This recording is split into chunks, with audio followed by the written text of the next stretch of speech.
Bonjour, chers collègues. Mes salutations les plus cordiales aux autorités qui ont représenté ce matin la mairie de Mbacké, en l'occurrence la délégation de Monsieur Galoba. Mes salutations, vous aussi, à l'endroit de Monsieur Serigne May Seck, qui est aussi une autorité départementale et que nous remercions aussi pour sa présence ainsi que sa délégation. Je tiens aussi à remercier l'ensemble de mes adjoints, à sa tête le censeur du lycée Mbacké 3, son intendant et les surveillants. Chers invités, chers élèves, c'est avec une profonde satisfaction que je me suis délectée de ces moments divertissants et jouissifs.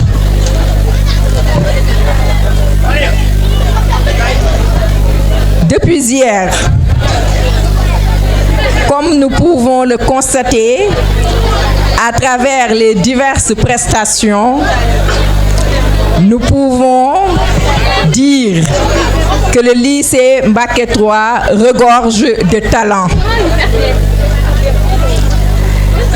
Ce lycée d'excellence, comme j'ai eu l'habitude de le dire, a fait ses preuves encore cette année dans le domaine scientifique. Vous n'êtes pas sans savoir qu'au niveau national, pour les Olympiades 2026, c'est le lycée Mbacké 3 qui a été honoré grâce à un élève de la terminale S1 qui a eu à remporter la médaille d'or, autrement dit le Grand Prix scientifique du Sénégal.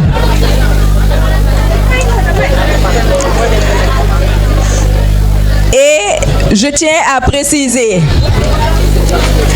qu'au regard des résultats scolaires que nous avons eus depuis l'année passée, le lycée Mbacké 3 s'est nettement démarqué. Il a su porter le flambeau très haut par le nombre de félicitations, des encouragements et des tableaux d'honneur, même pour ce premier semestre. Ce qui me procure un immense plaisir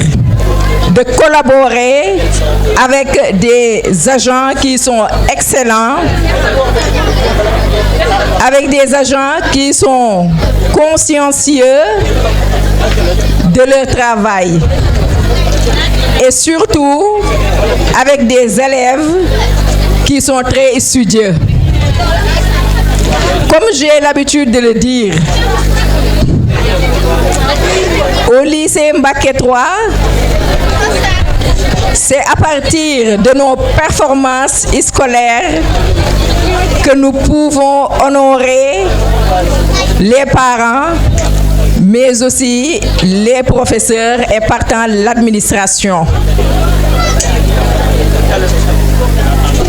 Je ne terminerai pas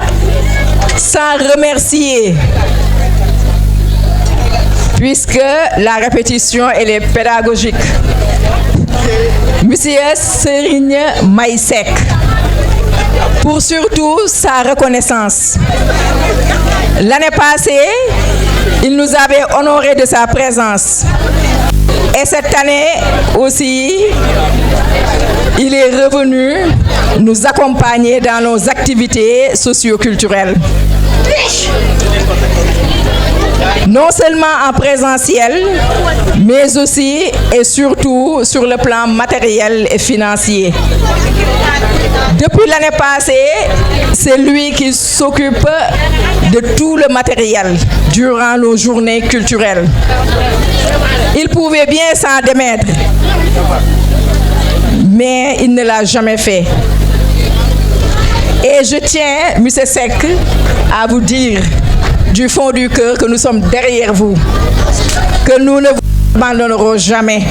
Et le lycée Mbacké 3, tous les élèves aussi seront derrière vous, même en politique.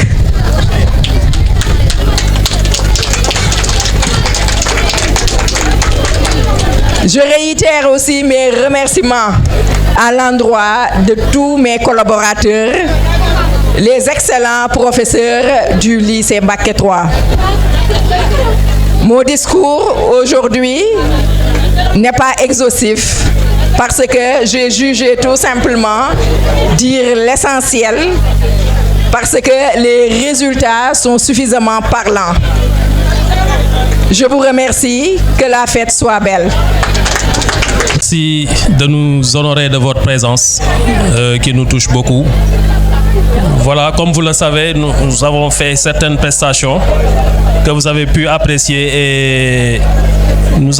n'avons ménagé aucun effort pour la réussite de cet événement-là qui, j'espère que vous l'avez bien apprécié. Voilà, donc je dirais merci aux parrains, merci à Seigne Mbaye Seck, merci aux collègues et à tous ceux qui ont participé à la réussite de cet événement. Allô, oui. Donc je pense que Madame le proviseur a tout dit. Je ne vais pas m'attarder et que la fête soit belle. Merci beaucoup. Merci à tous. ñu ngi leen di nuyu ku ci nekk ci turam ak santam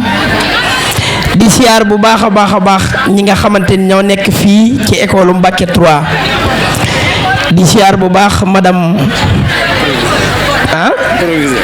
madame mais nag prési loolu pour ma wax ko dina compliqué ci man de madame professeur voilà ñoom dinañ ma comprendre donc en fait léegi ñoo ngi leen di nuyu di leen siyaar di leen ñaanal jàmm madame ñu ngi leen di ñaanal jàmm di wax ne yàlla ngeen yàggat taxawal yi yàlla nañ ko fekkee ay ati at ànd ak wér di ñaanal élèves yi nga xamante ni ñoo nekk fii ci Mbacké 3 li ñu bëgg ci seen njàng yàlla na ko yàlla dogal te def ko tam lu leen jig ñuy wax ci turu prési di wax ne mi ngi leen di sant mi ngi leen di gërëm ci li nga xamante ni defal ngeen ko ndax man damay faral di wax ne képp ku la tudde bis bu amee doom tudde la ko kon dañ ne bis du tuuti borom lay tollool président nag wax dëgg yàlla olof day wax ne koo xamul noo koy def nam la def moo tax mën naa ne Mbacké ba mu daj amut fekk kenn xaar ma yàlla amu fekk kenn kii laay àndal wala kee laay defal moom ñëpp la bokk yamal te jàpp naa ne moom Mbacké moo ko ñor moom lépp lu ko gën a kiyal ci Mbacké rek mooy Mbacké avancé lépp lu mu am ci àdduna lu dul Mbacké avancé maanaam dara amu ko kon moom lu dul Mbacké ñuru ko kon lii ngeen def di doomi Mbacké jël bés bi jox ko kon yàlla ngeen ko yàgg a ànd di ko def moom nag aussi dañ koy ñaanal li mu bëgg ci Mbacké suñ borom defal ko ci lépp loo xamante ni bëgg na ko ci Mbacké di ko yuutu ci Mbacké yàlla na ko ci yàlla jotale ba fi mu bëgg a yóbbu Mbacké yekk foofooy kon yéen waa Mbacké 3 ñi ngi leen di nuyu di leen siyaar di leen ñaanal jàmm président am na mbégte bu baax a baax ci ñëw gi mu ñëw fii ànd ak yéen bis bi kon yàlla na ko yàgg a ànd ak yéen kon ñi ngi leen di nuyu di leen siyaar di leen sant di bismillah kon jërë ngeen jëf président mënoo cee ñàkk a sànni ñaari kàddu rek yes bu ko defee yes madame xolam sedd du dëgg. auzu billahi mina sheytaani rajim bismillahi rahmaani rahim barke borom Touba maa ngi leen di nuyu maa ngi nuyu kilifa ki nga xamante ni moom mooy njiitalu école bi muy madame le proviseur maa ngi lay nuyu bu baax di nuyu sa collaborateurs yëpp ak collaboratrices yëpp mais di nuyu aussi le corps professoral bi nekk ci école bi ak l'administration bi yëpp kaddu yi moom kaddu cant la rek comme ni ko Jabaay waxee léegi maa ngi santaat élèves yi bu baax a baax mais ci élèves yi muy jox nuyoo bi le président du gouvernement scolaire bi ak équipe bam bi mu àndal yëpp di leen jaajëfal di leen féliciter et aussi di leen encourager parce que yombul organisation mais organisation bu jaar yoon aussi yombul ñu ngi leen di féliciter di leen encourager xam naa ne ni ma ko waxee rek kàddu cant la doon rek di encourager élèves yi pour que ñu gën a góorgóorlu ci seen jàng gën a respecter ñi leen di jox xam-xam te bañ leen a def ay moroom te xam ne lépp lu leen fi indi pour que seen waajur yi kontaan ci yéen la. école bi mënut a am résultat te amut ay jàngalekat yu am xarañteef kon donc jàpp naa ne résultat bu fi am dañ koy jëlaat joxaat ko ñi nga xamante ni ñoom ñooy jàngal xale yi xam-xam aussi di encourager xale yi di leen wax que ne seen avenir mi ngi dépendre ci seen jàng kon jëm leen a gën a góorgóorlu ci njàng mi di gën a respecter seeni waajur yi ngeen xam ne moom ngeen bàyyi ci kër gi et donc képp ku ngeen gis aussi ngeen jox ko cër mais aussi la citoyenneté li nga xamante ni ñun ñoo ko bokk muy réew mi ngeen xam nan ngeen ciy taxawee ak lan moo ci seen cër ngeen géem ko bay ba mu mat sëkk man xam naa ne loolu message boobu rek laa doon lancé di leen sant bu baax a baax di leen gërëm jërë ngeen jëf. donc fii laa jàngee école primaire comme yéen école Palen école Palen lu mu doon léegi mooy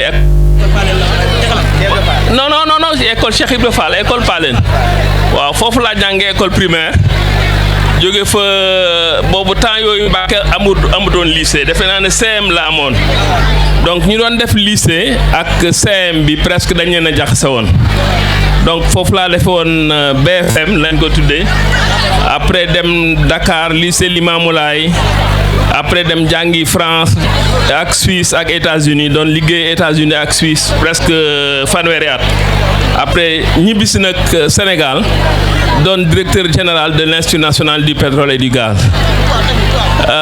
ma leen di wax rek ne gis ngeen nii ngeen nekke nii toog nii dara jomb leen xam nga lan moo leen ci mën a génne jàng xam-xam moom lum leen jaral def leen ko amut leneen lu ñu leen mën a jox ci àddina lu dul am xam-xam parce que li nekk ci sa bopp bi moom même bu ñu la doon reyit ci bopp bi lay des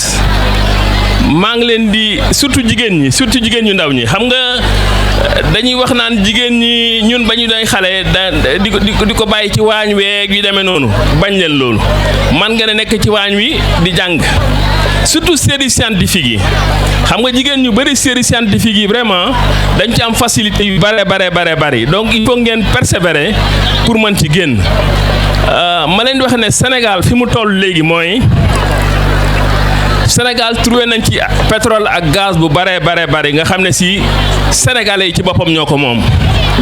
sénégalais yi ñoo ko moom ça veut dire que yéen ndaw yi da ngeen a war a jàng def série scientifique yi ak série économique yi ak littéraire yi aussi pour mën a dem liggéey ci métier yooyu nag mun leen cee dem liggéey fekk amu leen xam-xam te xam-xam bi fii lay tàmbalee xam nga base bi moom soo leen ko amee fépp foo leen nekk man ngeen faa génne sans problème ma leen di ñaanal jàmm di leen ñaanal wér tamit surtout wér pour ngeen mën a jàng surtout jàppale seen waajur yi xam ngeen ñun département Mbacké man doomu baadoolo la comme yéen sama yaay sax mënutoon a bind sama tur ba ma daan jàngi école sama yaay mënutoon bind sama tur bu ma jógee école ñëw jox ko relevé de notes yi du ko liir dafay woo keneen ku ko liiral donc ñu bari ci yéen ñii fii noonu ngeen mel dara jomb leen